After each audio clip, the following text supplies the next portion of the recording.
কাতার ও বাংলাদেশের মধ্যে 5টি চুক্তি ও 5টি সমঝোতা স্মারক সই হয়েছে।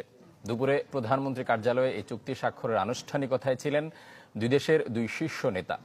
এ সময় একান্ত ও দ্বিপাক্ষিক বৈঠক করেন শেখ হাসিনা ও Sheikh Tamim bin Hamad Al Thani.